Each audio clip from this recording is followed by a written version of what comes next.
Hello and welcome to SinglepayerRadio. I'm Paul Hoppe, broadcasting from the Habron Building in Louisville on the WFPM 106.5 Forward Radio Community Network. Our programs air every Monday at 2 p.m., Tuesday at 7 a.m., and Wednesday at 11 a.m., and we also stream our show on SoundCloud. The show is a project of Kentuckians for Single Payer Healthcare in conjunction with Physicians for a National Health Program through its Kentucky chapter. We produce this program because we believe healthcare is a human right. We advocate for a national, not for profit, publicly funded, single payer healthcare system that works for everyone. The views and opinions expressed on our show are those of the speakers and not the station. Before we start today's program, Dr. Shively has a response to a comment made on a recent show on women's reproductive rights by one of our listeners. The last program we did, there was a lady who questioned our discussion about the morning after pill. And what we were actually discussing was right of consciousness. So there are some people, particularly the Catholic hospitals and Catholic physicians and pharmacists, who are opposed to birth control. So that could also be under the right of consciousness as the abortion pill. But I want to emphasize that there are two separate medications. One is the taken first 5 days after intercourse. It blocks the implantation and fertilization, and it also blocks ovulation. So it's actually a birth control pill. The other pill we're talking about is actually an abortion pill, which causes the woman to have an actual abortion, and that can be taken up to the second trimester. Some people have tried using it in the early part of the second trimester. So I want to distinguish between those two. Thank you, Dr. Shively, for clarifying that. And I want you also to know that we very much appreciate it when our listeners comment on our programs. So thank you to the listener out there. Now, for today's program, we also have Dr. Mike Flynn in the studio with us, and we're going to do yet another program on gun violence in this country, focusing on school shootings. Mike's brought in a very special guest. So, Mike, This is Michael Flynn, a retired surgical oncologist from the University of Louisville Surgery Department. Let me begin with the usual disclaimer. Any comments I make represent my personal views and do not represent the views of the Department of Surgery or the University of Louisville. Gene? This is Eugene Shively. I'm a retired rural surgeon from Campbellsville, Kentucky. I've been affiliated with Taylor Regional Hospital for over 40 years. What I say has nothing to do with Taylor Regional Hospital nor the Department of Surgery at the University of Louisville. Well, our topic for today is gun violence in schools, and we have a special guest that I will introduce in just a moment after I make a statement or two. Now, gun violence in schools, really not much of an issue. In 1999, the Columbine High School shooting was a rare event. And since then, this has become a very much more common issue in this country. In 2024, we had 83 school shootings. I'm going to say this again for our listeners. In 2024, we had 83 school shootings. The other comment I'd like to make before introducing our special guest is to remind our listeners that they should take the opportunity to use whatever reference source they are comfortable with or find valuable, to double check the facts and the comments that we make during this program. So our special guest today is Stephen Lippmann. Stephen is a retired psychiatrist. He got his medical degree from the University of Texas and did a psychiatry residency at the University of North Carolina. Came to the University of Louisville and became a member of the academic faculty in 1976.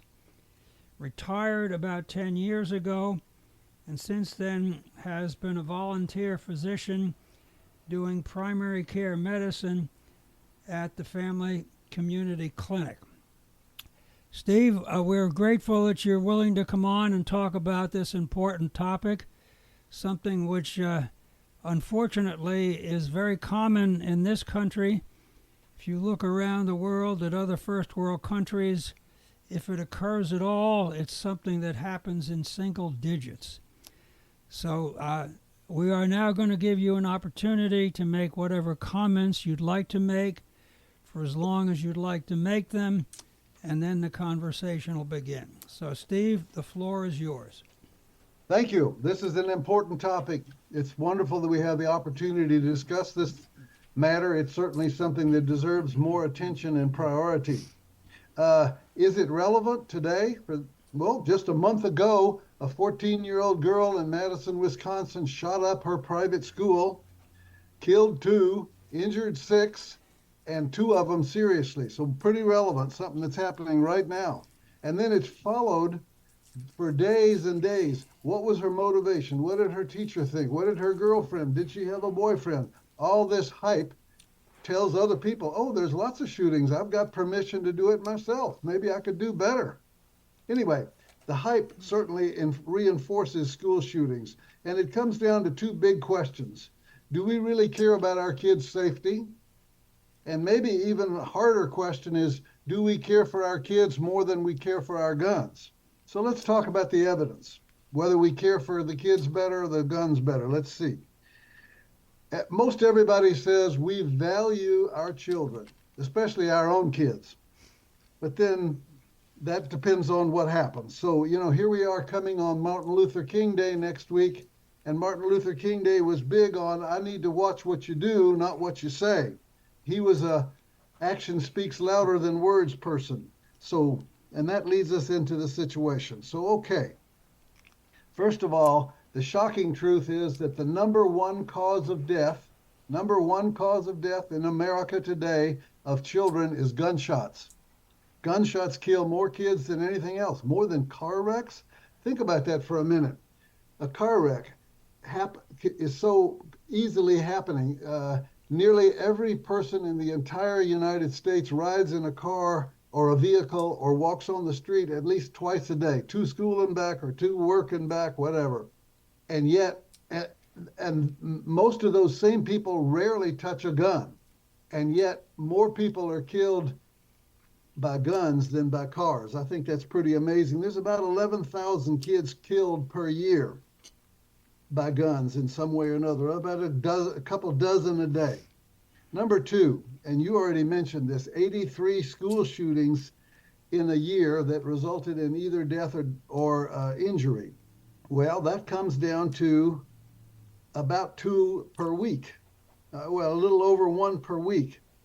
Pretty amazing. Now, let's put it further into perspective before we get into the details of school shooting in general. There are over 400 million guns in America, probably more than there are people. It's been estimated that way. There are about 16 million legally sold new guns every year in this country.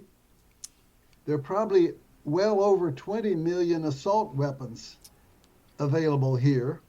And we know about, it was in the CJ recently in our own newspaper, about 600 guns are stolen every day somewhere in the entire United States. 600 guns disappear from their owners, which is 200,000 per year. So that means a fifth of a million guns are falling into hands of somebody who steals. That's probably not the most responsible gun owners. It probably is a little more likely to be a nefarious purpose if you're stealing guns.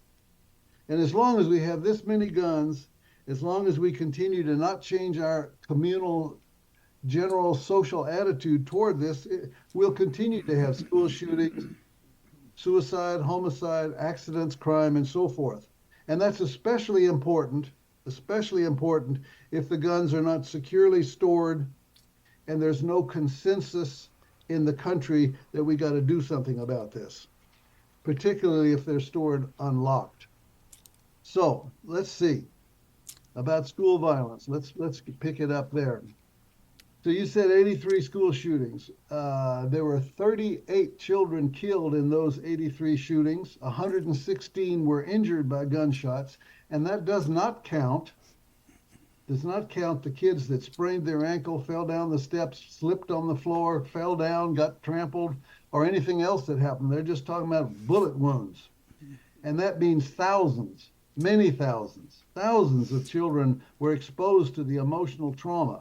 Imagine yourself, so going back to school a couple of days later, they probably give you a couple of days to think it over, hype it up on the news, and then you're supposed to go back and feel comfortable. And on the news, everybody says, this is not us. What are you talking about? This is us. There's 52 weeks, and we have 83 shootings. So there you go. We got more than one shooting every week. So here it is Wednesday. There should have already been a shooting probably, or maybe there'll be two next week. But it's definitely us. Then you say, well, we're here in Louisville. Does that apply to us? Well, last year when the the public school system installed their several new metal detectors on the very first day, when everybody's aware there's going to be metal detectors here, on the very first day they discover a gun. What does that tell you? How many guns were here before, or how many didn't come in today because they knew the metal detectors were coming? It doesn't exactly inspire a lot of confidence. And with a metal detector, what is that? Is that going to stop a kid that wants to run through anyway? There's not a cop necessarily sitting there waiting for you. Okay, go back a year. In 2023, there was a gun scare at Manual. That rubbed off into Olmsted Academy and no middle school. So the schools kind of shut down. Police investigated. Nobody got shot. No gun was found. So nobody got shot. But it certainly was an upset. Imagine, again, going to school the next day at No Elementary and your mom saying, have a nice day at school today, honey. And you're supposed to say, I hope they don't shoot today. And then in the same year, it's so hard to describe what is a school shooting. So, okay, last year, I guess it's 2023 now, 2 teenagers on Jefferson Street did a drive-by shooting of 4 children, killed 1. In fact, and that particular person, by the way, was in the newspaper just yesterday, is going to jail after allegedly having shot 3 people in the last 2 years. He's in jail now. But part of the point is then JCPS and the police department are kind of in a fight about who was responsible. Well, it was the kid that was. I don't think that you can't have a policeman at every bus stop every morning and every night all over the United States to protect every kid. As long as there's that many guns and they're easily available, there are going to be that many shootings. And just here for Louisville, just in particular, to know there were 193 homicides in Louisville. That's almost every day. There were 18 kids shot last year to death. 18 kids were killed. 56 were injured. So that's about 70 kids were shot last year in Louisville, Kentucky. So it's definitely within our sphere of interest. So let's talk about school violence, and we'll get right into that. First of all, it's hard to know what is school violence because every municipality defines it differently, and then every observer defines it differently. But if you just talk about school incidents versus school shootings, let's talk about the incidents. That's where maybe there's a false alarm or a fake threat or even a real threat, or they find a gun, or there's a gun discharged somehow or another without anybody getting hurt. And if it's just an incident, that means shooting without anybody killed or shot, killed or injured. And then it also includes drive-by shootings. And this is something that's happened in this country as well. You're mad at the teacher or the principal, so on Saturday night or Sunday morning, you shoot a window out of the school. Well, is that a school shooting? It's kind of like Jefferson Street bus stop shooting. Is that a school shooting? And go on from there. There was a shooting just about a month or so ago at a sports arena. So two teams were having a football game at night on Saturday or Friday night, and there was a shooting there. Well, is that a school shooting? Well, then pretty soon protecting schools becomes an even bigger issue than you can imagine. Okay. The other point, I guess, is the emotional impact of all this stuff. That it leaves you very, very troubled. So let's talk a little bit more in the history. The other doctor was saying that back in the 40s and 50s, gun incidents, not even gunshots, gun incidents in schools were rare. In my school experience, there was not rare, though, to have a gun in the back of your pickup truck in a gun rack, but they didn't bring the guns in the school. So they were single digits per year in the entire country. By about 1970, the numbers started to go up. By 2018, we hit into the hundreds. By 2021, when COVID started, we went up to 257 gun incidents in the school. In the last 3 years, each of the last 3 years, 2022, 23, and 2024, there were either 320 or 360 average shootings per year in American schools. So there's 180 attendance days, and that means there's an incident happening, twice a day somewhere. Not necessarily a shooting, but there's an incident involving a gun scare, gun upset somewhere in America. And I guess over the last 4 decades, that leaves about 700 kids dead and 2,000 wounded over those years. A little different focus off of the schools for just a minute. Suicide. 27,000 people committed suicide with a gun last year. So what's that, about 70 some odd per day? About 20,000 homicides, that's 50 per day, and about 1,000 police or accidental shootings in the year. That's about 50,000 people shot to death, 130 or so every day in America. And we're just sort of cooking along with it. And regarding protection, everybody that has, or many people say, I get the gun for protection. If you look at the statistics, the suicide, homicide, and accident rate of having a gun in the home escalates dramatically. And compared to shooting an intruder, it's astronomically much more common to shoot oneself or someone else in your family than it is to ever shoot an intruder. Well, can I pause just a minute? Do you know the exact data on that? How much more it is? I've seen reports of it. I know there was one report in Seattle, Washington, did a survey, and I mean it was like 5% or something in the small digit numbers compared to suicide, especially, and homicide and accidents. I don't have those numbers in front of me at the moment, but I would like to talk a little more about gun violence history in the schools. So we're in Kentucky. So what was the first big school shooting in Kentucky? That was in 1997 out in Western Kentucky at Heath High School, where a 14-year-old, Michael Carneal, who was a student at the school, is being brought to school by his sister, who had been a school student. So she's their completely recognized people. He opens the car door, pops out of the car.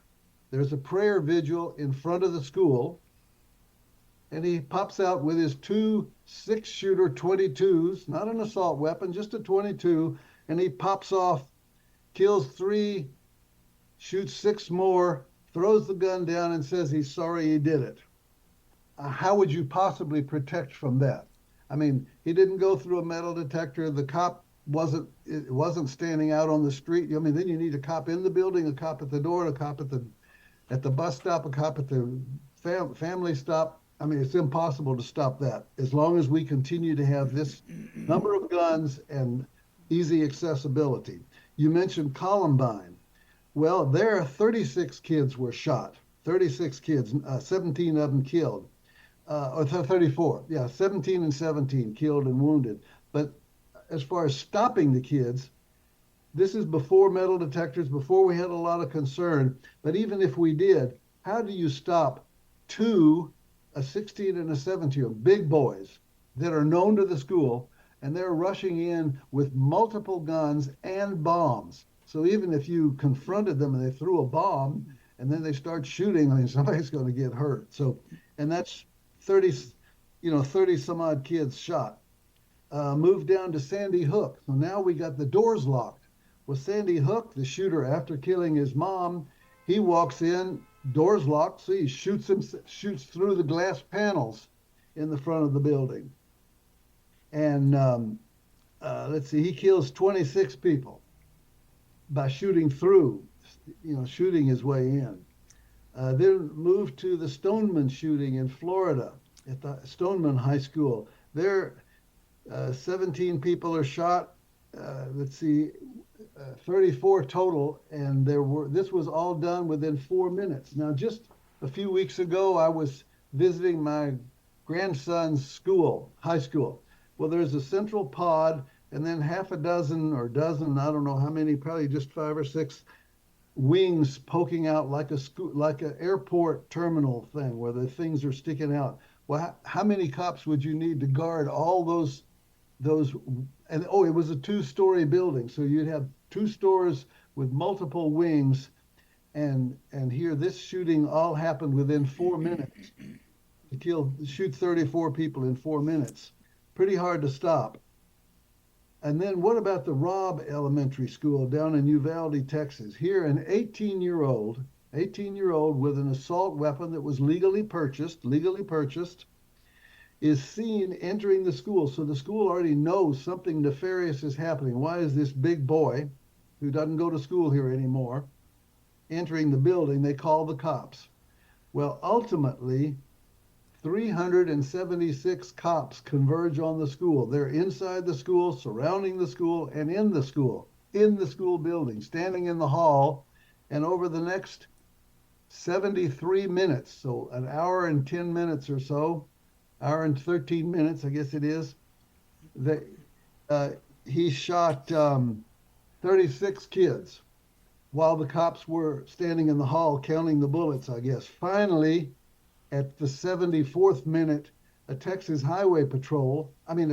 Border Patrol agent, because Uvalde is close to the border, came and did the shooting. So the police didn't even intervene. It was a highway patrolman who just came up there on his own, I guess. And he shot the shooter. And then after that, everybody says they're really concerned about safety, and they're worried about child suicide, and they're want to improve mental health. Well, what's the proof? And then here's the other thing that sort of struck me. Then after a shooting, almost every time after a shooting, the commentators say, we're really sorry for the deceased. We're praying for the deceased. We're hoping it gets better. We're offering our sincere condolence to those involved. And this has got to stop. And then what do? They turn off the television and say, okay, I'll help the kids with their homework until dinner's ready. And that's it. If that's it, well, then that doesn't mean anything. That's just nice talk. Of course, I would say the same thing in public. I'm offering my condolence. But it doesn't mean anything if I then don't follow it up.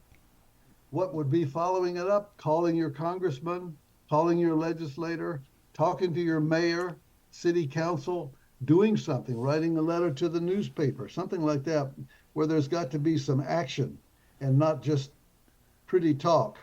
Otherwise, it's just going to continue. So another little aspect of this, how did our governments react to some of these shootings? Let's talk about Uvalde. So after this 18-year-old with a legally purchased assault weapon shoots up all these kids, the legislature had a bill to raise the age of permission to have an assault weapon or purchase one to 21, and they decided that wasn't legal under the Constitution. They couldn't limit the guns to 21. They could limit them to 18. It doesn't make any sense to me, but here we go. 18-year-old shoots up the school. Texas decides that's okay to be 18 to have a gun, an assault weapon. Then let's look at the Mandalay shooting out of the Mandalay Hotel in Las Vegas in about 1997. Here, a guy with a bump stock in the 32nd floor shoots down on a concert on the bottom, on the ground floor. There's a concert with scads of people. He shoots 1,000 rounds with a bump stock. He ends up injuring 413 people, killing 60, and there were 867 people injured in the melee of tripping, falling, spraining their ankle, getting stomped on, or whatever, falling down, skinning their knees, whatever it was.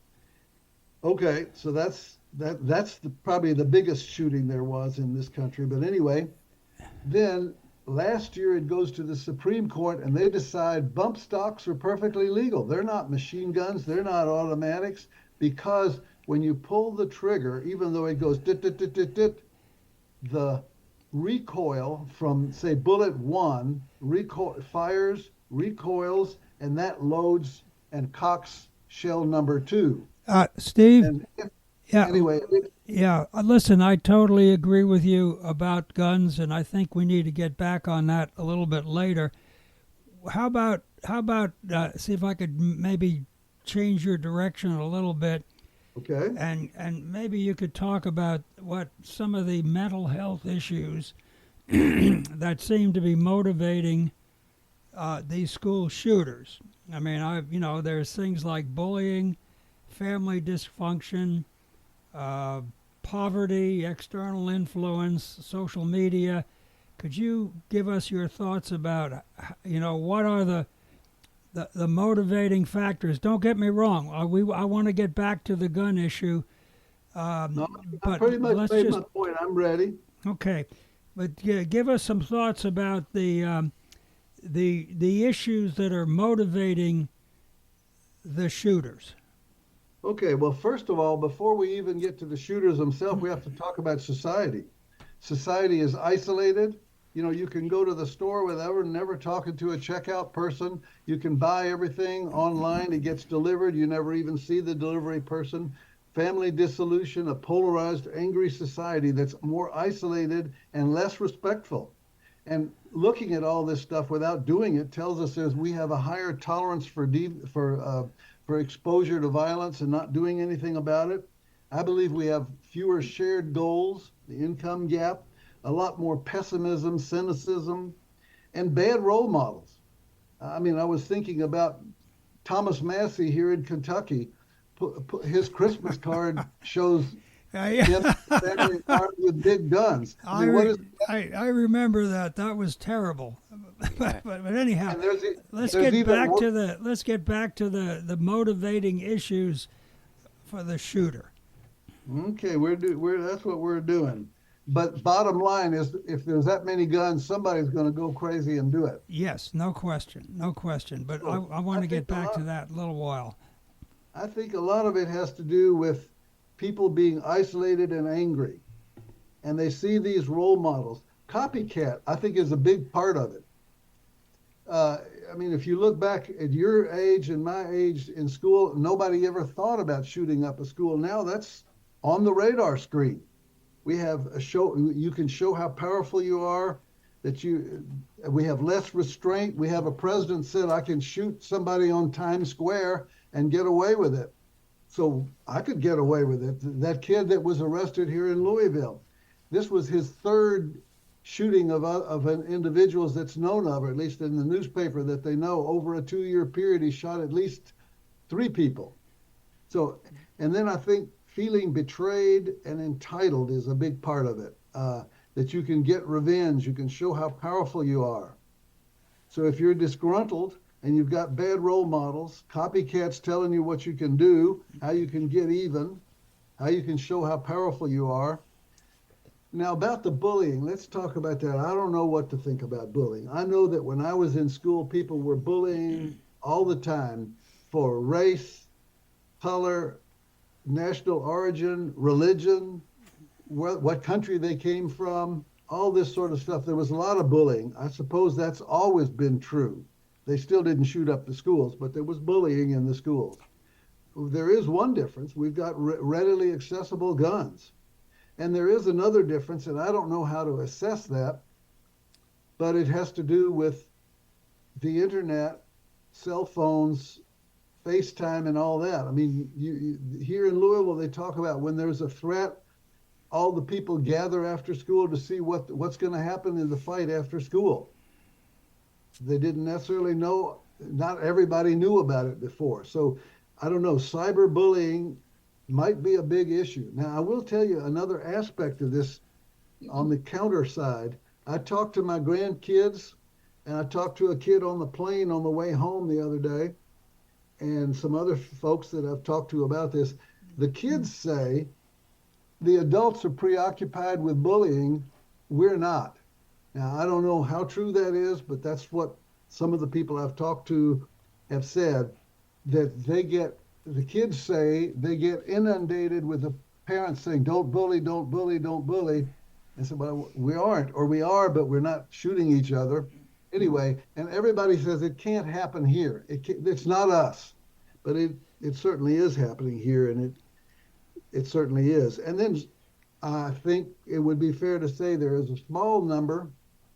I mean, everybody likes to blame the mentally ill, but I don't think, statistically speaking, mentally ill people do a shooting about 5% of the time. So that means 95% are not mentally ill. So focusing on mentally ill is a nice thing to do. Should we focus on mentally ill? Of course. Do we know that mental illness insurance coverage is less good than somatic illness? Of course we know that. Do we know that people have a hard time finding a psychologist or a psychiatrist or social worker? Absolutely. Try it yourself. I frequently have to find somebody, a doctor or something, and it's a big job because it's hard to get, but that's not going to cure school violence. Is it a good thing to do? Sure. All this stuff is a good thing to do. Limiting guns would be a good thing to do. And we could talk more about that. Is that satisfactory for what I just said? Oh, I guess yes, there are occasions, a lot of these kids that have shot up a school then shoot themselves. Not Carneal, but a lot of them shoot themselves. Like the girl in Wisconsin, she did the shooting, then she shot herself. Yeah. In my professional life, I've seen other people that shoot somebody out of anger and then shoot themselves. Yeah, Gene's got a question he wanted to ask you. Yeah, in this particular situation, when they put themselves in a situation where they're going to get shot or shoot themselves, do you think these people are suicidal and putting themselves in a situation so that they get killed, and that they're mad and they're taking their anger out on just shooting someone, and then their end goal is to die? Absolutely, I believe that's true. I mean, there's even a phrase for that, not just at schools, but it's called suicide by cop. So even if you don't want to shoot the cop, if you point a gun at the cop, he's going to shoot you. I think that some people do go there with the intent of suicide, or to eradicate any possibility that they're going to be prosecuted, or that their family is going to be upset, or they have to go to jail or whatever. I think that's true. Some people do it for just the homicide reason. Steve, you mentioned society early on in some of your remarks. Let me make a comment here and ask you to respond to it. The U.S., our country, has 57 times as many school shootings as other major industrialized societies. So give me a few examples, and I'm going to ask. So the question is really, what is it about our society that's different?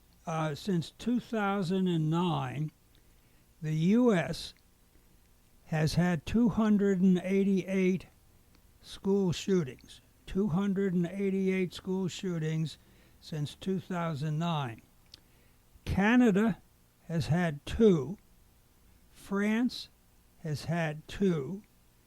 And Japan, Italy, and the United Kingdom have had none.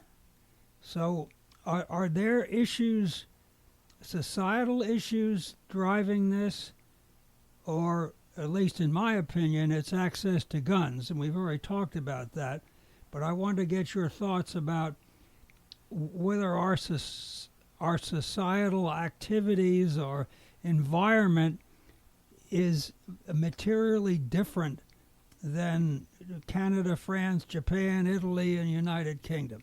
Well, yeah, some of those countries, particularly England and Japan, they don't have much gun availability. Yes, you're absolutely right. I mean, so you want to kill somebody, you got to club them to death. I mean, I studied in Britain myself over the years, and in those days, cops didn't have a gun. So a cop might be sent out to arrest a murderer, and the cop is unarmed. They're called bobbies. Bobbies, yeah. Well, we call them coppers. We call them coppers. So we have a little sweet name for cops too. But the bottom line is, there's a whole different attitude. Some cops now in Britain are armed. Right. And there are some that are. Yeah. But now what caused our society to be different than the European society? They have internet.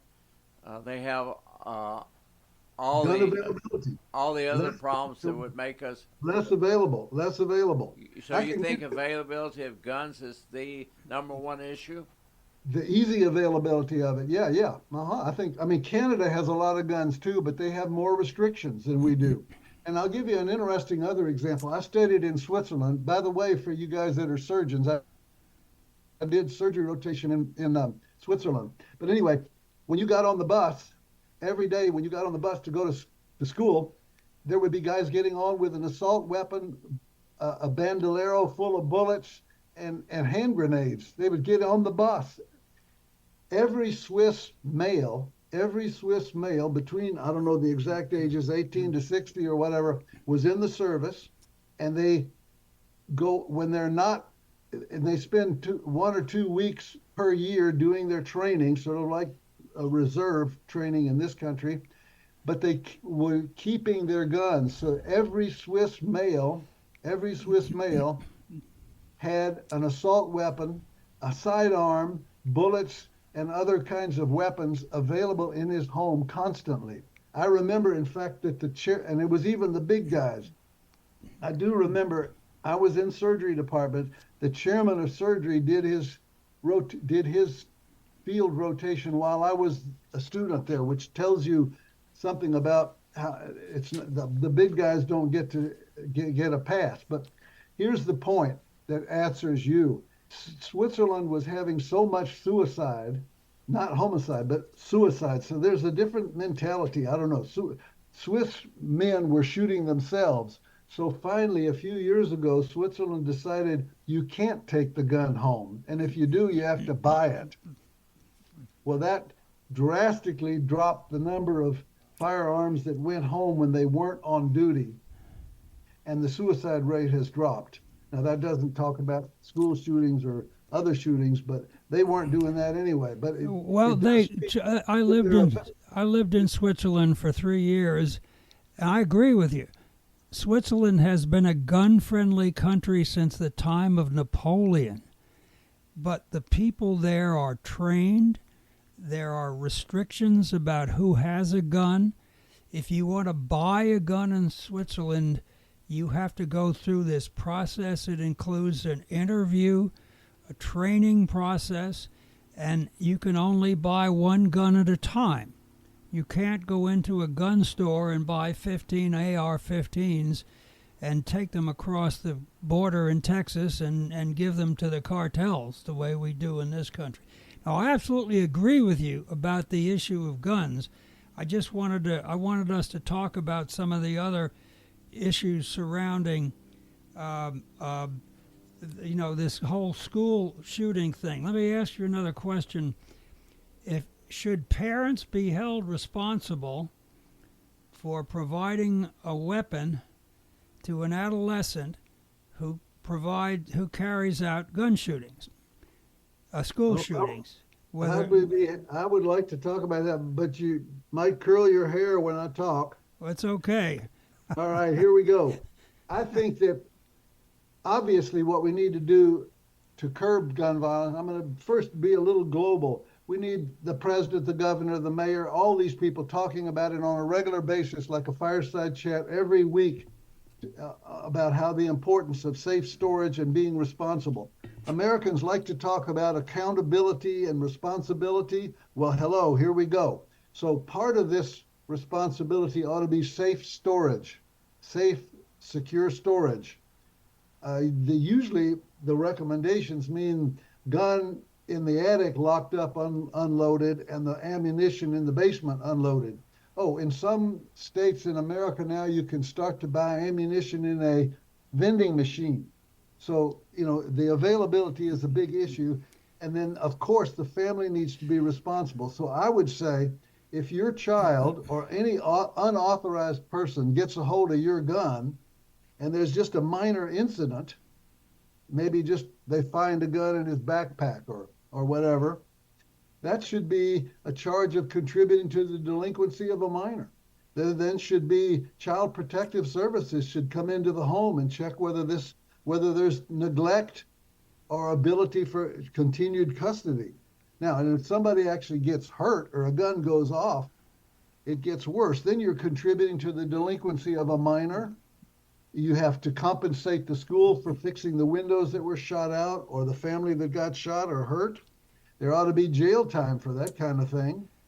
And then fines and punishment. And in my one understanding that I have about fines in America, you see where some rich guy gets charged with some serious crime and he say, okay, your fine is $500. Well, he just pulls that out of his billfold and he's done. I think the fine in this kind of case should be proportionate to the income. So if you're a millionaire, it might be $500,000 fine. If you're a school teacher, maybe it's $30,000, something like that, where it really makes a difference. But we need to be accountable. Then if there's a killing, I would say then it would be reckless homicide or negligent homicide on the part of the owner. And that goes a little further than that. As far as accountability, if we said 200,000 guns are stolen every year, then I would say, if we want to be accountable, your gun's stolen, you should report that to the cops, have a written proof that you called the police in your community and said, my gun, serial number 2205, whatever, was stolen. Then if that gun pops up 2 years later in unauthorized hands, it's your problem, it's your gun. So if you want to be responsible, then be responsible. The part about one single gun at a time is really important. I know there's a famous conduit. Washington, D.C. has some very strict gun laws, but Virginia doesn't. Well, there's a little bridge across the Potomac, so it's about like going to Indiana from Louisville. I mean, it's just walk across the bridge and you can sell all your guns. So, and one thing also about proclivity for shooting, I guess you would have to throw in testosterone. I mean, it's not as many girls shooting up schools; it's mostly boys. Gene? If Trump appointed you the czar next week after the 20th for school shootings, and your job is to try to prevent school shootings, what would you do? Well, I sort of covered a lot of that, but I'll sort of run over it. Number one would be we need to have the chief executives of your state, city, and nation talking about it and making that an issue, sort of like the Surgeon General did about smoking or something, but a little more frequently. I mean, Sir Everett Koop said that about 20 years ago, and we still have some smoking, but it's a lot less. But if you have maybe like Bashir did during Corona, that coming on TV every week and saying, here's where we stand with gun shooting. Oh, there was another one. This person was punished, whatever the deal is. But making that a major issue where the whole country is confronted and we need to stop this. Not just every time there's a shooting, we say, that's not us. It's really those other guys. So that would be the first thing. And then safe storage, I think, should be emphasized. Safe storage, without safe storage, and then responsibility, accountability for the owner. And then you could go through all the other stuff about age requirement, raising the age for assault weapons, background checks, red flag, all those other tightening gun carry numbers. I mean, all that stuff is important. But let me just talk about some of those things just for a second. If you think about the value of a red flag law, that is practically irrelevant. Everybody says, oh, we need red flag laws. Well, in the first place, you have to go to court. You have to force, the judge has to adjudicate you as dangerous, and then you're supposed to give up your guns. But can you imagine anybody who's really in a situation like that couldn't go to his neighbor and say, oh, I'm going hunting this weekend. Could I borrow your gun for a day? He doesn't know you're on an EPO, on an emergency protective order. I mean, and it's not old adults who are on EPOs that are shooting up the schools. It's kids in the school or kids that went to that school. So, I mean, red flags are not important.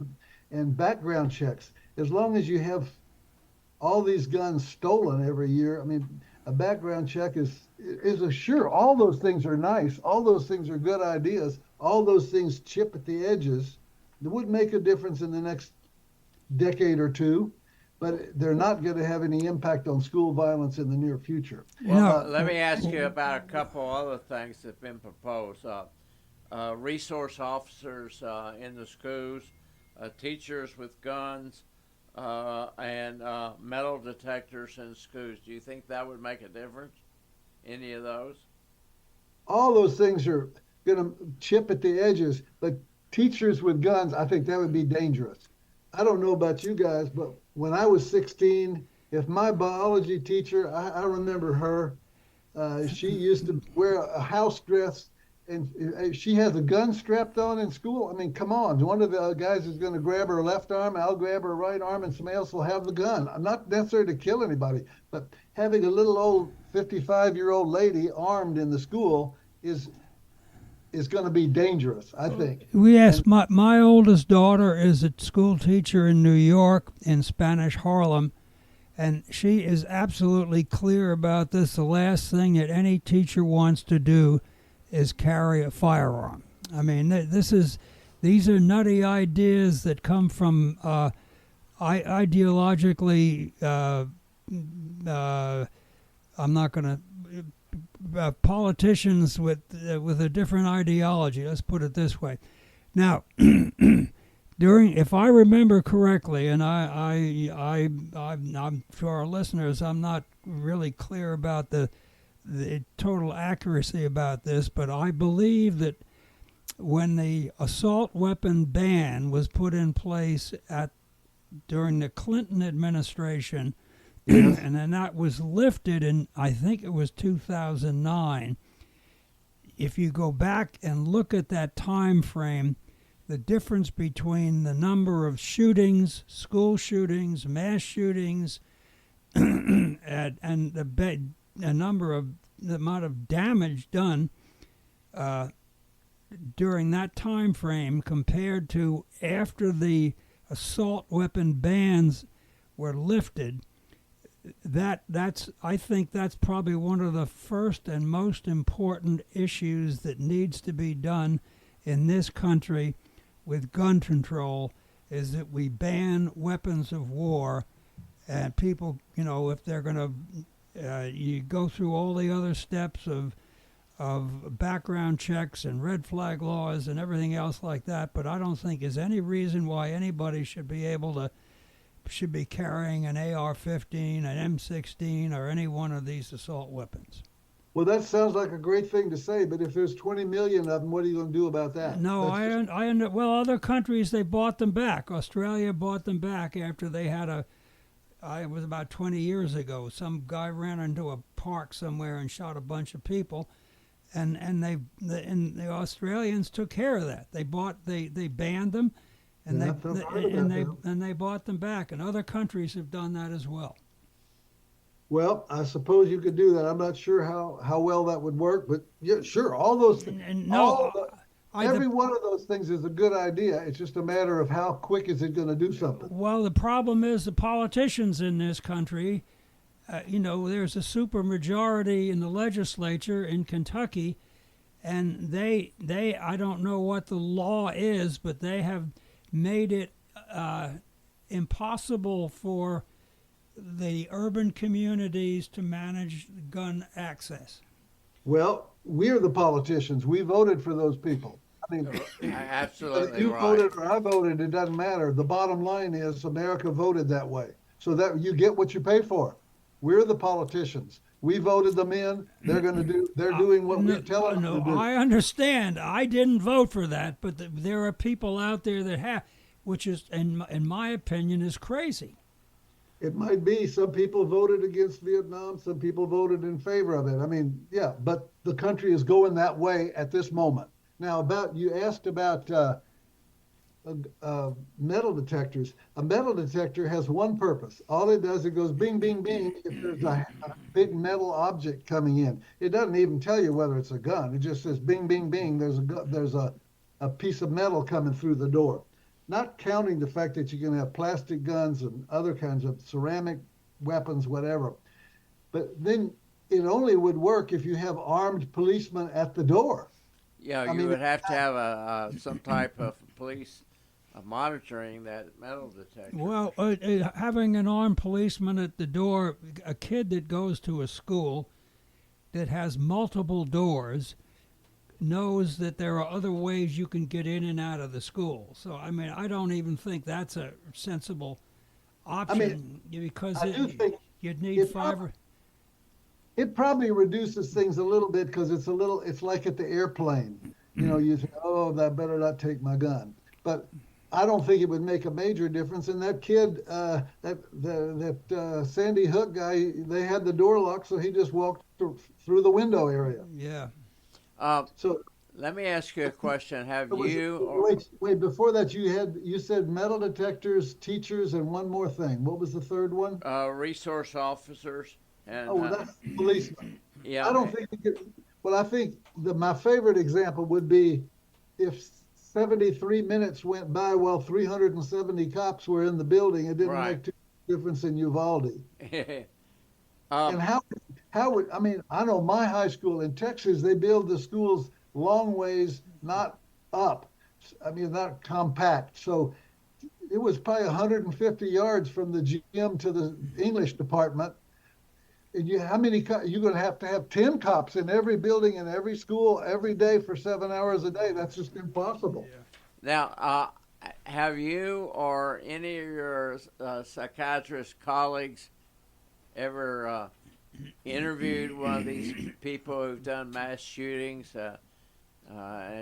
If you know anybody or if you've ever done that, can you give us a little insight of what motivates these people to do these kind of things? I think we've talked about that. Revenge, anger, hopelessness, cynicism. It's hopeless for me to ever get better. I'm going to go down in glory and show how powerful I am. I can take out more people than you did. I think all that stuff is part of it. Okay, why are people feeling so hopeless when, if you look at the data, for example, there was one economically, America is way above any other country in the world. Even our basic salaries are higher than most other countries. So why are we feeling so hopeless, and why do we in so much despair when we're actually living probably in the best time there's ever been in history? Well, it's probably true there are less people starving to death, but there's a tremendous income gap and racial gap and religious gap. And those things are being harped on, and I think that makes people angry. And they were more isolated. How many families grow up in single-family homes? So what do you think has brought that on? Why do we have so many people who are living alone, who are so isolated compared to, say, 40 or 50 years ago? Well, some of it's pretty obvious that you can do all your shopping online. You can get your gas without talking to the gas station. Even in the last 15 or 20 years, when you went to the gas station, somebody checked your oil, wiped your windows if you wanted. Do you want me to check your tires? When you went to Kroger, you had to talk to the to the person there. And I'll just give a little bit of a sidelight on that.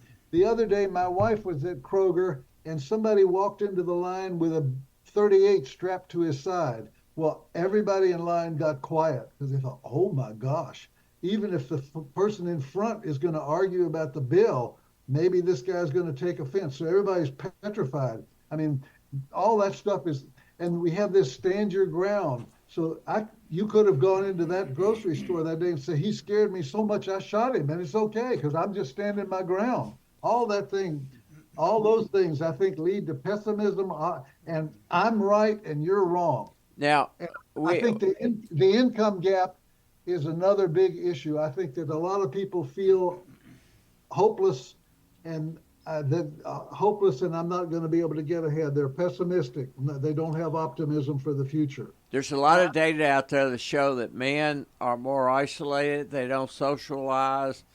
Just give you an example. When I was growing up, my parents played cards with a group of other people at least once a week. They had close social network, church, business, clubs, etc.